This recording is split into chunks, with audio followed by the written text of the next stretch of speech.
വയനാട് സുൽത്താൻ ബത്തേരിയിൽ മുസ്ലിം ലീഗിനെതിരെ ഡിവൈഎഫ്ഐ നേതാവിന്റെ കൊലവിളി പ്രസംഗം. സിപിഐഎം പ്രവർത്തകരുടെ മേൽ കുതിര കയറാൻ വന്നാൽ മയ്യത്ത് കട്ടിലിന് കാല് പിടിക്കാൻ ആളെ ഏർപ്പാടാക്കിയിട്ട് വരണം എന്നതാണ് വെല്ലുവിളി. ഡിവൈഎഫ്ഐ മുൻ വയനാട് ട്രഷറർ ലിജോ ജോണിയാണ് ഭീഷണി പ്രസംഗം നടത്തിയിരിക്കുന്നത്.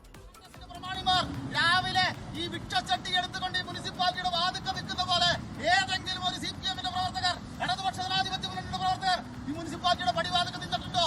നിന്നിട്ടില്ലല്ലോ. ഇനി ഭരണമില്ലാത്ത സമയത്ത്, ഭരണമുള്ള സമയത്ത് എടുത്തു നോക്ക്. ഗാന്ധി ജംഗ്ഷനിൽ വെച്ച് ഒരു 2 മാസം മുമ്പല്ലേ ഈ ലീഗിന്റെ നേതാക്കന്മാരെ പട്ടിയെ അടിക്കുന്നത് പോലെ ഈ ബത്തേരിയിലെ സിപിഎമ്മിന്റെ പ്രവർത്തകർ അടിച്ചോടിച്ചിട്ടുള്ളത്. അതുകൊണ്ട് തൃപ്തിയായിട്ടില്ല. വീണ്ടും ചൊറിയാൻ വന്നിരിക്കുക 3-ാം മൈലില്. ഇത് ഇവിടെ അവസാനിപ്പിച്ചോണം. ഇനി എങ്ങാനും ഇത് തുടർന്ന് ഇവിടെ ഈ ലീഗിന്റെ പ്രവർത്തനത്തിന് നേതൃത്വം കൊടുക്കുന്ന ഒരു തമ്മാടിയുണ്ട്, ഷബീർ അഹമ്മദ്. നീ കുറിച്ചു വെച്ചോ, ഇനി ഞങ്ങളുടെ പ്രവർത്തകർക്ക് നേരെ കുതിര കയറാൻ വന്നാൽ നിന്റെ മയ്യത്ത് കട്ടിലിന്റെ കാല് പിടിക്കാൻ വീട്ടിലാളെ ഏർപ്പാടാക്കിയിട്ട് പ്രത്യേകങ്ങളിലേക്ക് ഇറങ്ങിയാൽ മതി. അത് മനസ്സിലാക്കിക്കോ. സുർജിത്ത് അയ്യപ്പത്ത് ഉണ്ട് വിവരങ്ങളുമായി. സുർജിത്ത്, ഇതൊരു വളരെ രൂക്ഷമായ ഭാഷയിലുള്ള കൊലവിളി പ്രസംഗമാണല്ലോ ലീഗിനെതിരെ ഡിവൈഎഫ്ഐ നേതാവ് നടത്തിയിരിക്കുന്നത്. എന്തെങ്കിലും പ്രത്യേകമായ രാഷ്ട്രീയ സാഹചര്യം ഇതിന് പിന്നിലുണ്ടോ? എന്താണ്, പോലീസ് ഇത് കേസെടുത്തിട്ടുണ്ടോ? വിവരങ്ങൾ എന്തൊക്കെയാണ്?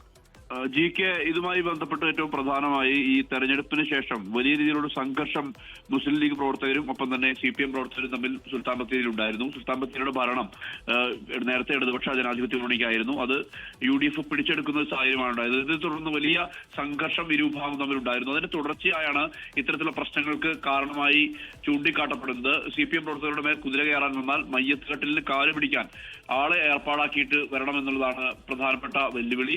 ഡിവൈഎഫ്ഐയുടെ മുൻ വയനാട് ജില്ലാ ട്രഷററായിട്ടുള്ള ലിജോ ജോണിയാണ് ഇത്തരത്തിൽ പ്രസംഗം നടത്തിയിട്ടുള്ളത്. ഈ നഗരസഭയിൽ ജനുവരി 1-ാം തീയതി ഉണ്ടായിട്ടുള്ള സംഭവമാണ് ഇത്. ജാമ്യം ലഭിച്ച, അതായത് നേരത്തെ ഉണ്ടായ സംഘർഷങ്ങളുമായി ബന്ധപ്പെട്ട് ജാമ്യം ലഭിച്ച CPM പ്രവർത്തകർക്ക് സ്വീകരണം നൽകി.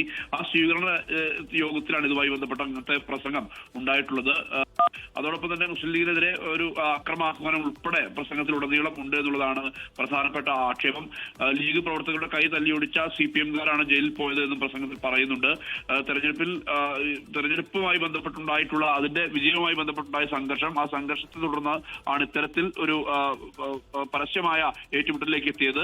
ഈ ഏറ്റുമുട്ടലിൽ പല ഭാഗത്തും, 3-ാം മൈൽ അടക്കമുള്ള പല ഭാഗത്തും സംഘർഷാവസ്ഥ ഉണ്ടായിരുന്നു. CPM പ്രവർത്തകരെ വീട്ടിലേക്ക് കയറി ആക്രമിച്ചു. അവരുടെ വീട് കുട്ടികൾ കളിക്കുമ്പോൾ അടക്കം ആക്രമണം ഉണ്ടായി എന്നുള്ള ആക്ഷേപം CPM ഉന്നയിച്ചിരുന്നു. ഇതേ തുടർന്ന് വലിയ സംഘർഷം ഉണ്ടായ സംഘർഷത്തെ തുടർന്നാണ് ഈ പ്രവർത്തകർ ജയിലിൽ പോകുന്ന ഒരു സാഹചര്യം ഉണ്ടായത്. ഇരുവിഭാഗത്തും ആളുകൾ ജയിലിൽ പോയിട്ടുണ്ട്. അതിൽ അവർക്ക് നൽകിയ, അതായത് CPM പ്രവർത്തകർക്ക് നൽകിയ സ്വീകരണത്തിലാണ് ഇത്തരത്തിലുള്ള പ്രസംഗം ഈ ഡിവൈഎഫ്ഐ നേതാവിന്റെ മുൻ ഡിവൈഎഫ്ഐ നേതാവിന്റെ ഭാഗത്തുനിന്ന് ഉണ്ടായിട്ടുള്ളത്. GK, ലോകത്തെവിടെയായാലും ഏത് സമയത്തും 24 വാർത്തകളും ഓഗ്മെന്റഡ് റിയാലിറ്റി പാക്കേജുകളും എക്സ്പ്ലെയിനറുകളും വിശദമായി കാണാൻ ഞങ്ങളുടെ YouTube ചാനൽ നിങ്ങൾക്ക് സബ്സ്ക്രൈബ് ചെയ്യാം.